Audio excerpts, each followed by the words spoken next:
We're going to go through a ulnar, deviation, PAILS and rails setup. So for this, I'm going to sit down to demonstrate. I recommend the same because it'll be quite easy to be comfortable in this position.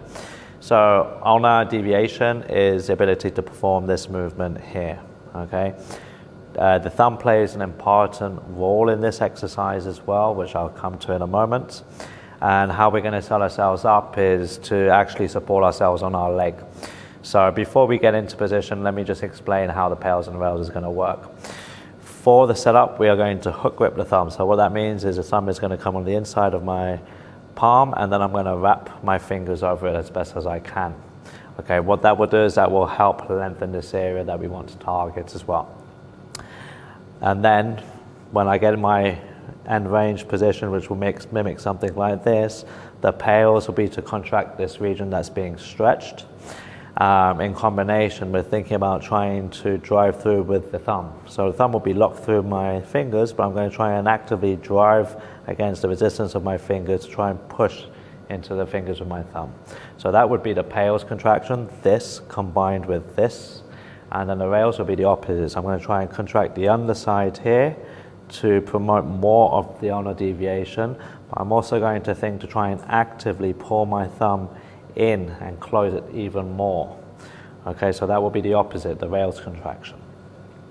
So in terms of for the setup, hook grip the thumb, and then what I'm going to do is rest this part of my ankle, my wrist over my leg, and then I'm going to place my top hand over as so, and then to lengthen this area, I'm going to just drop my elbow down.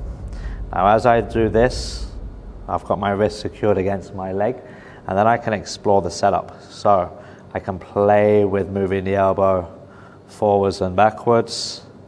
That will change a little bit what is being stretched in this region. I could combine this with maybe flexion and extension. So if I rotate the wrist, I could add a bit of flexion into this movement, assess how that feels. I could add extension, assess how that feels, and that will change the line of tension that's being felt along here. So as you explore, you want to try and find a good line of tension, and then once you found that tension, spend a bit of time just holding the passive stretch. And then I'll run through an example of PAILS and rails. So assuming I've held this passive stretch for a few minutes, I'll then gradually, slowly build up the PAILS contraction, starting at 10 to 20%, resisting this hand, thinking about driving through my thumb, thinking about contracting this top side that's being stretched, and I would assess at that 10 to 20%. For a lot of people, if you haven't trained this before in this manner, working towards a 50% would probably feel enough first few times around. So in the space of 10 to 15 seconds, I would build up to a good effort and then hold for 20 seconds. After which the rails will be the opposite. I'm trying to actively close my thumb. I'm trying to contract the underside here, thinking about keeping all of this in length.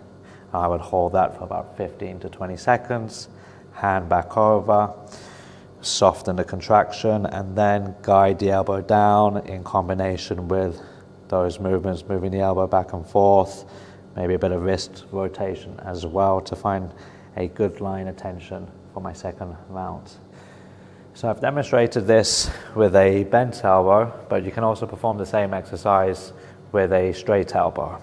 So the same thing, if I wanted to use a seated position, I might cross my leg over, rest my arm over my leg as so, and then from here I can play with setting myself up, exploring ulnar deviation in combination with extension, flexion.